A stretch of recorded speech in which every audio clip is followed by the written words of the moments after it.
Welcome to the recap of episode 7 of Hell's Paradise. Before I begin, I'd like to encourage you to subscribe to my channel and tap on the notification to know when I release new videos. Also, this video contains spoilers, but if you don't mind that, then enjoy the video. And if you found this episode interesting, I encourage you to check out the full episodes on your favorite streaming platform. Let's begin. Chobei and Toma stumbled upon a rather awkward situation. They interrupted the romantic moment of two women. The blonde-haired lady couldn't help but wonder how these two humans managed to survive on the island, considering the presence of the Sashin, those giant weird-looking creatures nearby. Chobei, ever alert, interpreted her remark as a suggestion that they might not be human at all. Just when things were getting weird, the pink-haired woman commented on how cute they were and invited them to join in on their previous activity. This made the brothers feel quite uneasy. The blonde-haired woman scolded her partner, who transformed into a man, and got angry with Chobei and Toma for ruining the mood. Sensing tension, the brothers readied themselves for whatever may come next. As the group explored a ruined village, they came to the conclusion that it must have been the home of the Sennin. Gabimaru, the voice of reason, suggested they focus more on whether the island's inhabitants were friends or foes. Suddenly, they noticed a small figure wearing a hood spying on them from behind a tree. Without hesitation, Gabimaru gave chase as the little one was discovered. When he caught up to the figure, he pulled down the hood and to his surprise, it was a little girl. He couldn't help but question whether she was a regular human from the mainland or something entirely different. Just then, a tree-like creature appeared, seemingly trying to protect the girl. Gabimaru and Sajiri pursued the fleeing girl, Gabimaru hoping to learn more about the island, and Sajiri keeping an eye on her assigned convict. Left to deal with the tree creature, Yuzuriha saw an opportunity to test her ninja skills on a monster. But before she began, she made sure to remove Senta from her glasses, wanting to keep her abilities a secret from him. Gabimaru was in hot pursuit of the speedy girl. He was determined to have a chat with her, so he reached out and grabbed her hand. But guess what? She flung him aside like he was made of twigs. Can you believe it? Gabimaru couldn't help but be amazed at her surprising strength, even though she was tiny. The girl decided to stop running when she heard Sajiri's reassuring voice. Sajiri let her know they didn't mean any harm and just wanted to ask a few questions. Instead of cooperating like a good sport, though, the girl decided to defend herself by throwing a punch. Quick as lightning, Gabimaru jumped in the way to block it, making his mouth bleed, and he had this weird feeling like he had seen something similar when Sajiri fought Rokuroda. In a desperate move, Gabimaru used some handy forest vines to tie up the girl. He warned her not to make things difficult, hinting that he could do even more damage if he wanted to. Well, let me tell you, his intense gaze frightened her so much that she burst into tears. Poor thing. Feeling a bit lost, Gabimaru turned to Sajiri, seeking advice. She told him to let the girl go. Just like that, the girl was set free. But guess who showed up? Yuzuriha. She had finished dealing with the tree-like creature. And guess what? This creature started talking. It wanted them to hand over the girl and promised to guide them to a village. Not only that, but it also said it would spill the beans about the elixir of life. Yuzuriha, being a clever one, had her doubts. She suggested questioning the girl instead, thinking it could be some sort of trick. The creature managed to convince Yuzuriha by mentioning a bath they could use in the village. Yuzuriha was all for it. So, off they went, following the creature toward the village. On the way, Sajiri couldn't help but ask Gabimaru if they could trust this strange creature. He didn't care as long as the creature knew about the elixir. He did promise, though, that if it tried to deceive them, they would defeat it. Finally, they arrived at the village, only to find it in ruins, abandoned for a whopping 1,000 years. The creature had some serious age. Before Gabimaru could even start asking questions, Yuzuriha insisted on taking a bath because she thought she stank. As Yuzuriha happily soaked in the bath, Gabimaru couldn't stand her voice and grumbled outside. He called for Senta to deal with her, but Senta claimed it wasn't his responsibility. To Gabimaru's surprise, Yuzuriha invited him to join her in the bath, but he immediately declined.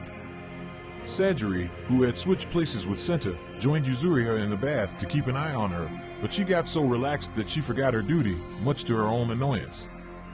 The girl in the bath handed Sajiri some washcloths, and Sajiri thanked her as she left, wondering if the girl could even speak. Gabimaru advised Senta not to eat or drink anything they were given until they knew more about the people who brought them there.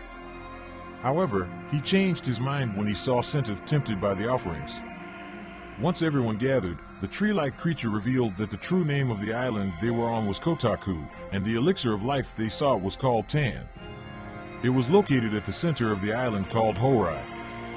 Gabimaru questioned the creature about any proof of the elixir's existence. The creature assured him that all doubts would be cleared once they encountered the immoral beings known as Lord Tensen, who was even more dangerous than the Sashin. The creature's politeness was its way of honoring their last requests before facing Lord Tensen, who had killed every human they encountered. Gabimaru and Yuzuriha pointed their weapons at the creature, interpreting its words as a threat, but it clarified that it held no hostility or affection towards them, it was just stating the truth. The creature explained that Lord Tensen controlled the Sashin and punished trespassers by turning them into flowers, which produced the Tan elixir.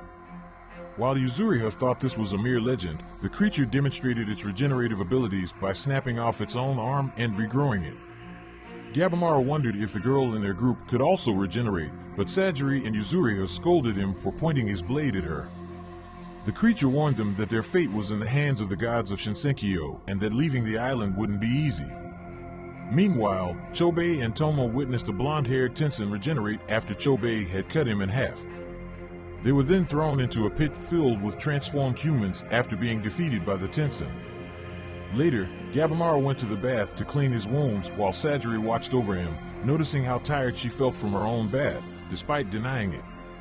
Considering the information they had received from the tree-like creature named Hoko, Gabimaru and Sajiri started to doubt whether they should trust his words, especially regarding Lord Tensen, which Senta connected to the Taoism religion. Though uncertain, Gabimaru believed they could figure things out later. What mattered now was stopping their group from obtaining the elixir of life, and he didn't want to waste any time. Once they stepped into the bathhouse, Gabimaru and Sajiri stumbled upon a surprising sight, little May, standing there in her birthday suit. She burst into tears at being caught in the buff. But instead of fleeing in embarrassment, Gabimaru, the unconventional soul that he was, calmly began shedding his own clothes. You see, in his village, folks bathe together, no matter their age or gender.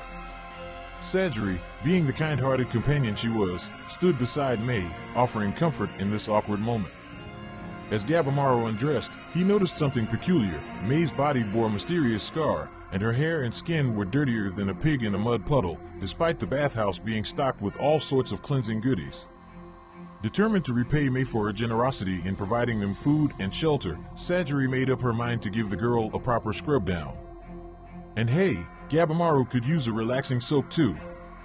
So, armed with a random assortment of bath products, Sajiri took charge, starting with May's tangled locks. To everyone's surprise, May couldn't help but hug Sajiri in gratitude for the refreshing hair treatment. While Gabimaru lathered himself up, memories flooded his mind, back to the days when his wife used to bathe him. She'd always admonish him not to feel shy about it, but Gabimaru had his reasons for disliking baths. They washed away his tension and battle instincts. Once, his wife misunderstood this as a superstition and dumped a bucket of water over his head, thinking she was robbing him of his good fortune in combat. She urged him to rest his weary body, claiming that the real battle lay in living one's life. And when Gabimaru hesitated to get into the water, his wife compared him to a stubborn cat. As the bath ended, Gabimaru advised May not to feel self-conscious about her scar. Sajiri chimed in, explaining that it wasn't always easy for women to brush off such concerns. But Gabimaru stood his ground, insisting that he knew a woman with a scar who he found breathtakingly beautiful. Looks didn't matter to him, surprising Sajiri to no end. And wouldn't you know it, May approached Gabimaru with a grateful and comforted look on her face. As they strolled back to the house, Sajiri began seeing Gabimaru in a whole new light, realizing he wasn't such a bad person after all. A smile crept onto her face, believing that he was slowly but surely changing for the better. Meanwhile, Gabimaru's mind refocused on his pressing goals, reminding him that time was too precious to waste any longer. If you enjoyed this video, please like it and don't forget to subscribe to find out what happens in the next episode. Stay tuned for upcoming videos.